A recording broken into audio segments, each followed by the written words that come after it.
Please have a look at this sum. Here, opening balance sheet and closing balance sheet. It's a comparative balance sheet of Bharat Limited. Okay, for the year ended 31st March 2018 and for year ended 31st March 2019. Share capital, reserves, trade payables, short-term provisions, plant equipment, non-current investment, inventories, trade receivable, cash and cash equivalent, and other current assets. All these informations are given as an opening date, that is 31st March 2018, and as on closing date 31st March 2019. Now come to the notes of accounts. In notes of accounts, it has details has been given. Okay, provision. There is something new over here. Every time so far we get profit and loss one balance. Okay, but here you are getting two balances, an opening balance and closing balance.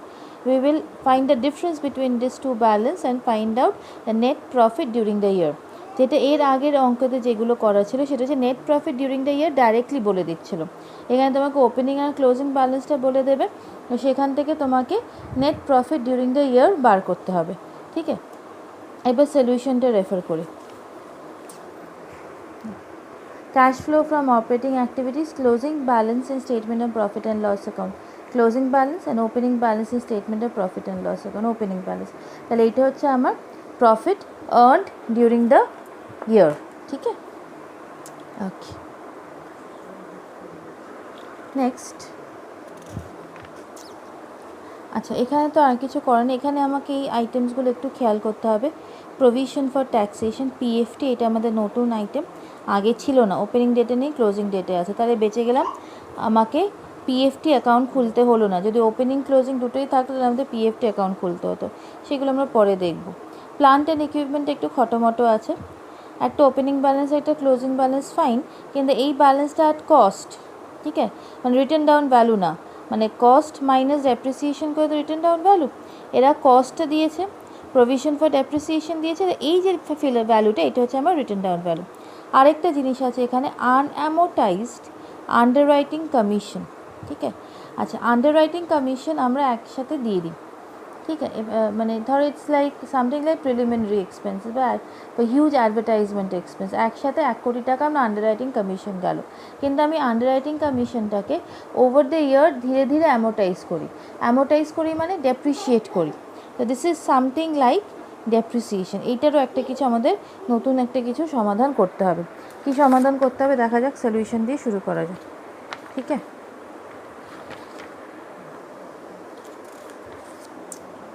Okay.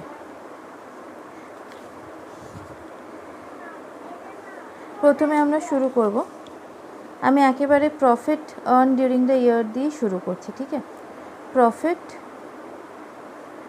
Earned during the ইয়ার, এটা আমার closing ব্যালেন্সটা 68,450 minus opening balance 49,250। কিন্তু তোমরা সাজানোর সময় ওইভাবেই সাজাবে যেভাবে তোমাদের সাজিয়েছিল, মানে যেরকমভাবে বই আছে। আমি জাস্ট শর্টকাটে আসল জায়গাটা বোঝানোর জন্য এটা শর্টকাটে করে দিয়েছি, 9,200। এবার আমি অ্যাড ব্যাক করব কিছু জিনিস যেগুলো এখানে নেই। ঠিক আছে, আচ্ছা মানে এখানে থাকবে না। প্রথম জিনিস যেটা মানে সোফার দ্যাট উই হ্যাভ ডিসকাস, যেটা অ্যাড ব্যাক করবো সেটা হচ্ছে প্রভিশন ফর ট্যাক্সেশন। ঠিক আছে, প্রভিশন ফর ট্যাক্সেশন, আমার আই নিড দ্য প্রফিট মানে I need the profit before tax. ঠিক আছে, তাই জন্য আমি পিএফটিটা অ্যাড ব্যাক করবো। পিএফটি কত? 32,000। আচ্ছা আর কি অ্যাড ব্যাক করবো, এখানে অ্যাডিশনাল ইনফরমেশনে অঙ্কে বলে দিয়েছে during the year 2018-19 company paid final dividend. Final dividend শোনার সঙ্গে সঙ্গে আমি অ্যাড ব্যাক করে দিলাম। কেন অ্যাড ব্যাক করে দিলাম ফাইনাল ডিভিডেন্ড? কারণ ফাইনাল ডিভিডেন্ডটা হচ্ছে আমার cash flow from financing activities. Cash flow from financing activity কিন্তু এখানে আসবে না। ঠিক আছে, আচ্ছা ফাইনাল ডিভিডেন্ড কত আছে, এটা আমার ফিনান্সিং অ্যাক্টিভিটিতে যাবে, তো আপাতত আমি এখানে অ্যাড ব্যাক করে দিলাম 15,000।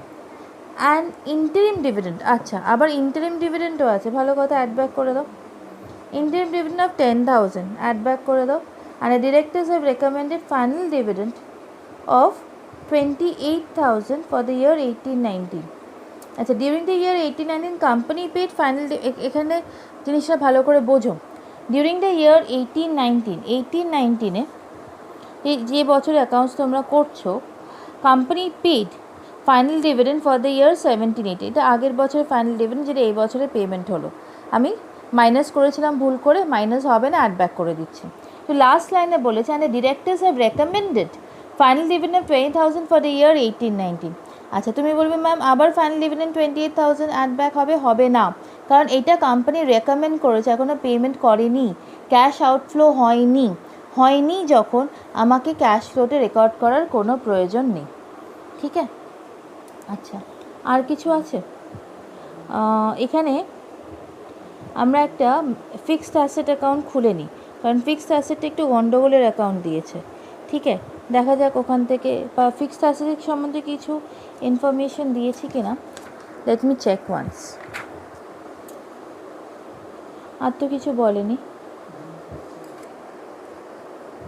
এখানে নোটসে বলেছে the company sold during the year 18-19 old machinery costing 9,000 for ₹3,000। ঠিক আছে, 9,000 মেশিন 3,000 সেল করেছে, না costing ₹9,000 for ₹3,000। Accumulated depreciation on the said machine is 8,000। আচ্ছা, তার মানে আমার একটা জিনিস আছে, লস না প্রফিট দেখতে হবে, লস এলো না প্রফিট এলো। আচ্ছা, একটা কাজ করি, মেশিনারি ব্যাপারটা একটু করি। কি বলছে? একটা 9,000 মেশিন, ঠিক আছে, এটা হচ্ছে আমার কস্ট, তার ওপর আমার অ্যাকিউমুলেটেড ডেপ্রিসিয়েশন হচ্ছে 8,000, মাইনাস করো, তার মানে আসছে আমার WDV আসছে 1,000। দেন 1,000 টাকার মেশিন আমি সেল করেছি ফর 3,000, তার মানে আমার লস এলো না, profit on sale of machine এলো, প্রফিট আমি কি করেছি, প্রফিট অ্যান্ড লস অ্যাকাউন্টে যখন আমি নেট প্রফিট বার করছিলাম, জিপির সাথে এইদিকে অ্যাড করেছি by profit on sale of machine 2,000। যেহেতু অ্যাড করেছি এবং এই প্রফিটের মধ্যে এটা আসবে না, this will go into investing activity, এখান থেকে এলিমিনেট করতে হবে। Since I have added, I will simply deduct less profit on sale of machine on sale of fixed asset. যদি fixed asset if comprises only of machinery, তাহলে আমরা লিখতেই পারি machinery জায়গায় ফিক্সড অ্যাসেট। তুমি যদি মেশিনারি লিখতে চাও মেশিনারি লিখবে, নো ইস্যুস। ঠিক আছে, আচ্ছা, এটা এলো আমার সোফার গেল। এবার দেখতে হবে ডেপ্রিসিয়েশন সম্বন্ধে কিছু আছে কিনা। The net profit during the year, একটা এখানে বলেছে net profit for the year ended 18-19 after providing for depreciation 40,000। Depreciation বলেছে 40,000, তাহলে আবার অ্যাড ব্যাক করি, depreciation 40,000, writing off unamortised expenses, আচ্ছা unamortised expenses 7,200 and making provision for tax 32,000 amounted to ₹58,800। Okay, এখানে provision for ট্যাক্সটাকে তো আমরা আগেই বোধহয় অ্যাকাউন্ট ফর করে নিয়েছি 32,000। এই ইনফরমেশনটা আমার কাছে আপাতত ইরেলিভেন্ট, কারণ PFT-টাকে আমি যেই অ্যাকাউন্টে দেখেছি আমি এখানে অ্যাড ব্যাক করে নিয়েছি। এখানে আমার রেলেভেন্ট হচ্ছে ডেপ্রিসিয়েশন আর আনঅ্যামোর্টাইজড এক্সপেন্সেস, দ্যাট ইজ 7,200। ঠিক আছে, আচ্ছা, এটা net profit for the year ended 18-19, আবার বলছি লাইনটা মন দিয়ে শোনো। Net profit for the year ended 18-19 after providing for depreciation 40,000 accounted for, writing of unamortized expenses 7,200 and making a provision for taxation 32,000, ঠিক আছে, অ্যামাউন্টেড টু ₹58,800। কিন্তু আমরা এই 58,800টাকে কিন্তু কনসিডার করলাম না। আমাদের যেহেতু এখানে ওপেনিং পিএল আর ক্লোজিং পিএল ব্যালেন্স আছে, আমরা সিম্পলি এখানে প্রফিট ডিউরিং দ্য ইয়ারটা ক্লোজিং মাইনাস ওপেনিং করে বার করে দিলাম। ঠিক আছে, আচ্ছা, এখানে যে 58,000টা আমরা এখানে ইগনোর করলাম ইনফরমেশন, 19,200টা ডাইরেক্টলি লিখলাম। ওকে, এরপর আসবে আমার this is my working capital, যা এলো আনসারটা, this is my working capital change, কি না, cash flow from operating activity before working capital change.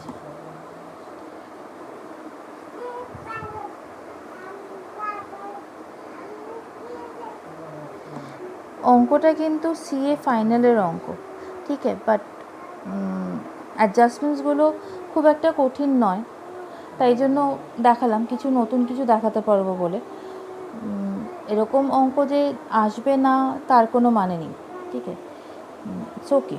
This kind of some can also appear. হ্যাঁ, এখানে হয়তো এই ব্যাপারটা থাকবে না, এই ডাইসিটা থাকবে না, এক জায়গায় নেট প্রফিট 58,800 বলে দিল, আবার আমাদের এখানে এইভাবে বার করতে হলো, হয়তো এই ডাইসিটা থাকবে না, বাট এইগুলো খুব নর্মাল অ্যাডজাস্টমেন্টস, এগুলো থাকতেই পারে। অঙ্কটা ছোট অঙ্ক, ফাইনালে এলেও অঙ্কটা ইজ এ স্মল সাম, বা সবসময় একটা মনে রাখবে যে অ্যাডজাস্টমেন্টে নোটসে প্রফিট ডিউরিং দ্য ইয়ার যাই বলে থাকো, ওদের একটা অন্য ক্যালকুলেশনস আছে। আমরা সিম্পলি নোটস টু অ্যাকাউন্টে যাব, দেখব প্রফিট অ্যান্ড লস অ্যাকাউন্টে রিজার্ভস অ্যান্ড সারপ্লাস অ্যান্ডে প্রফিট অ্যান্ড লসে ক্লোজিং আর ওপেনিং ব্যালেন্স কী দিয়েছে, সেই ক্লোজিং আর ওপেনিং ব্যালেন্সটাকে ডিফারেন্স করবো, এটা বার করবো, ইগনোর এনি আদার ইনফরমেশনস। আচ্ছা, ওয়ার্কিং ক্যাপিটাল চেঞ্জেসে একটু আমরা ওয়ার্কিং ক্যাপিটাল চেঞ্জেসগুলো দেখে নিই।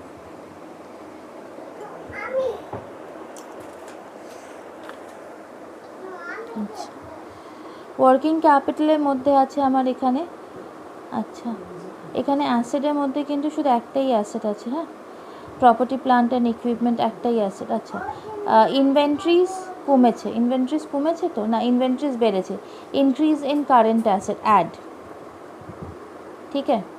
আচ্ছা, ট্রেড রিসিভেবলস বেড়েছে add, cash and cash equivalent আমি কনসিডার করব না, আদার কারেন্ট অ্যাসেটস কমেছে, 7,200 থেকে 0 হয়ে গেছে, তার মানে 7,200 লেস, ঠিক আছে। কারেন্ট লাইবিলিটিসে আসো, কারেন্ট লাইবিলিটিস কমেছে মানে ক্যাশ আউটফ্লো হয়েছে মাইনাস, এখানে শর্ট টার্ম প্রভিশন 0 ছিল, 0 থেকে এটা বেড়েছে মানে প্লাস, ঠিক আছে।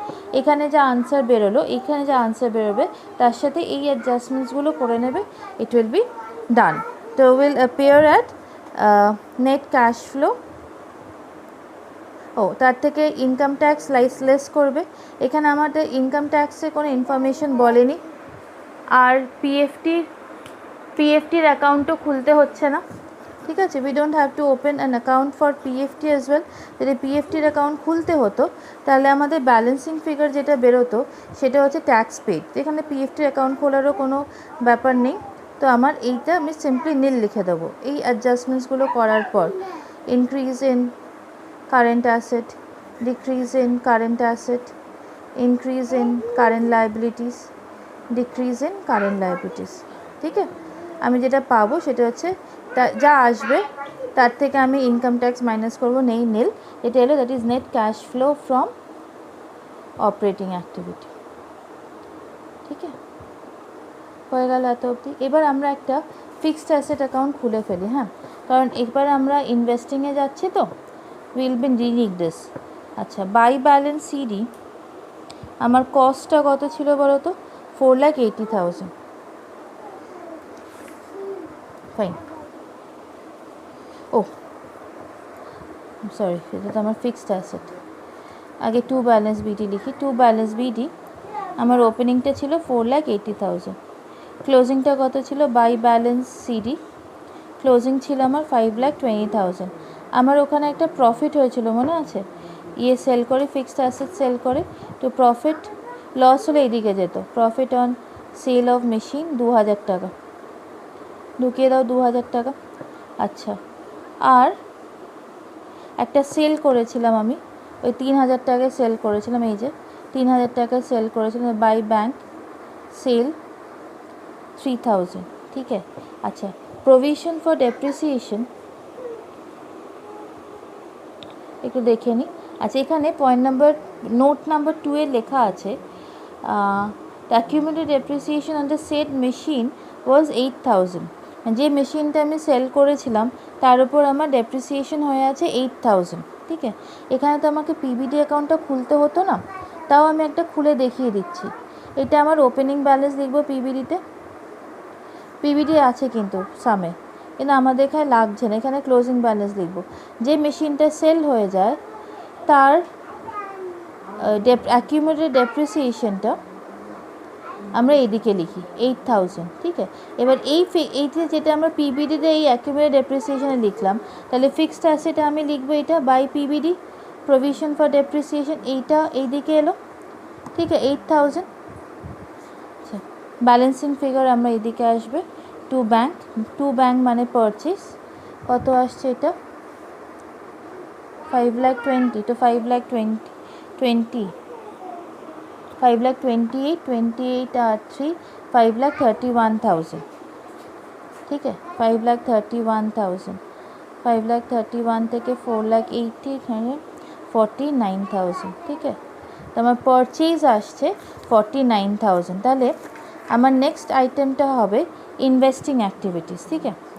Cash flow from investing activities. Investing অ্যাক্টিভিটিসে কী আসবে, sale of fixed asset 3,000 plus purchase of fixed asset 8,000, purchase কত হচ্ছে, 49,000, ঠিক আছে। তাহলে আমার আউটফ্লো আসবে, নেট আউটফ্লো আসবে 46,000। আচ্ছা, এবার আসছি আমরা ফিন্যান্সিং অ্যাক্টিভিটিসে। ফিন্যান্সিং অ্যাক্টিভিটিসে প্রথমেই আমার একটা ডিভিডেন্ড আসবে, আমরা জানি এই ডিভিডেন্ডটা আসবে, ইন্টারিম ডিভিডেন্ড আসবে 10,000, ফাইনাল ডিভিডেন্ড আসবে 15,000, ঠিক আছে। আর কি আসবে আমাকে দেখে নিতে হবে। আর আমাদের ফিন্যান্সিং অ্যাক্টিভিটি মানে কি, কোনো শেয়ার বা ডিবেঞ্চার ইস্যু হয়েছে কিনা দেখতে হবে। এখানে দেখো আমার শেয়ার ক্যাপিটালে ব্যালেন্স শিটে ক্যাপিটালে আমরা সেটা খুঁজবো কী করে যে কিছু ইস্যু হয়েছে কিনা। শেয়ার ক্যাপিটাল আছে, ডিবেঞ্চার নেই, প্রেফারেন্স শেয়ার্স নেই, কোনো লং টার্ম ব্যাঙ্ক লোনও নেই, ঠিক আছে, মানে কোনো নন কারেন্ট লাইবিলিটিস নেই। যদি লং টার্ম ব্যাঙ্ক লোন থাকতো তাহলে নন কারেন্ট লাইবিলিটিসের আন্ডারে থাকতো, তার মানে আমার শুধু শেয়ার ক্যাপিটাল আছে। ওপেনিং শেয়ার ক্যাপিটাল 3,60,000, ক্লোজিং 4,00,000, তার মানে আমার শেয়ার ইস্যু হয়েছে 40,000। আমার আর এই পেজে জায়গা নেই, তাই আমি একেবারে সলিউশনটাই দেখিয়ে দিচ্ছি। 40,000-এ ইস্যু হয়েছে, তাহলে আমার ইস্যু অফ শেয়ার্স 40,000। আচ্ছা, এই দুটো জিনিস আমি আগেই জানি, to a cash flow and it's a cash flow from financing activity, এখানে মাইনাস হয়ে গেল। এটা আমার ইনফ্লো হয়েছে, এটা আউটফ্লো হলো, তো আমার নেট ইনফ্লো হয়েছে 15,000। এর সাথে আমি ওপেনিং ক্যাশ ইকুইভ্যালেন্টটা অ্যাড করব, করে আমার আসবে 47,500। এবার দেখতে হবে, does it match with my closing cash in hand? Yes, it is matching with my closing cash in hand. If this answer matches with your closing cash in hand, that means your answer is correct. Okay, hopefully the sum is clear. সামটা ফাইনালে ছিল, but খুব একটা শক্ত না, আশা করি বুঝতে পারবে। If any doubt please feel free to call me. হ্যাঁ, আর আমি যে নোটসগুলো পড়ছিলাম, এই নোটসগুলো পড়ছিলাম। Okay, thank you.